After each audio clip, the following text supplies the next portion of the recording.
Salut, c'est Max. Dans cette vidéo, nous allons voir tout simplement qu'est-ce que la subnet IP, SNIP, dans le Netscaler. Alors, la subnet IP est la deuxième IP à configurer lors de l'assistant de l'installation Netscaler, juste après la Netscaler IP, l'IP de management qu'on peut voir ici. Donc, à quoi elle sert? Elle sert principalement à communiquer avec les serveurs back-end, comme par exemple les VDA, qui peuvent être des VDI ou des serveurs XenApp. Lorsque vous monitorez les serveurs back-end, c'est généralement la subnet IP qui est utilisée, sauf exception lorsque vous voulez monitorer des serveurs LDAP. Dans ce cas-là, le Netscaler utilise des scripts Perl et dans ce cas-là, c'est la NSIP qui est utilisée. Comme vous l'avez compris, la subnet IP est une IP de sortie, contrairement à une VIP qui est une IP d'entrée. C'est comme un petit animal. En reprenant cette image du petit chien, le petit chien, là, c'est la bouche du chien, c'est la VIP. Les données entrent par là et ressortent par les petites fesses du chien, par la subnet IP. Donc les données rentrent par la bouche, les croquettes du chien arrivent par la bouche, et il les refait sortir les données par la subnet IP, donc ses petites fesses, et voilà. Il existe quand même quelques cas où il est possible de s'adresser à la subnet IP, comme par exemple pour faire du management. Ici, on peut configurer une subnet IP qui sera du coup commune à la paire de Netscaler qu'on voit ici.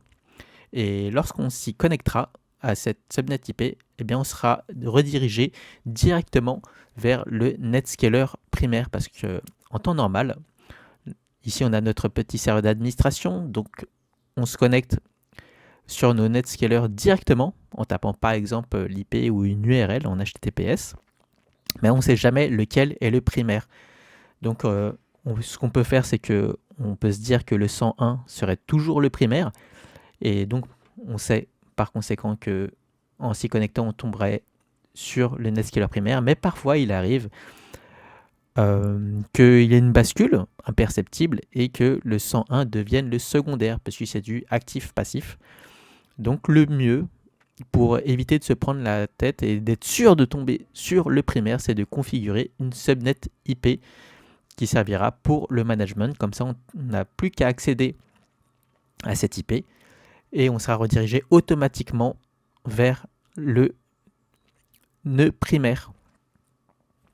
Mais c'est une configuration que je déconseille fortement, puisque de toute façon, même avant même que je vous le déconseille, la sécurité pourrait vous stopper avant.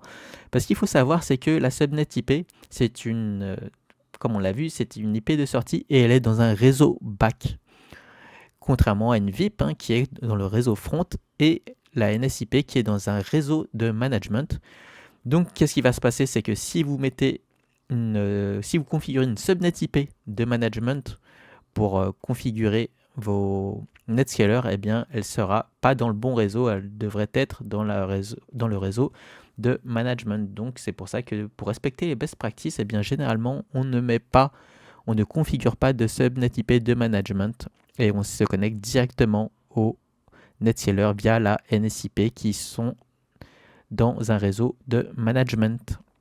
Donc comme vous avez pu le voir, c'est très rare qu'on s'adresse directement à la subnet IP.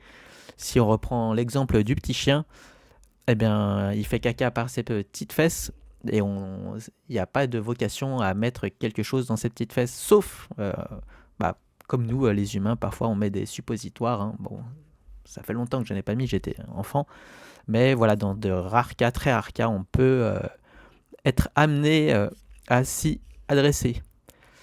Après, moi, je connais un pote adulte qui... je vais m'arrêter là.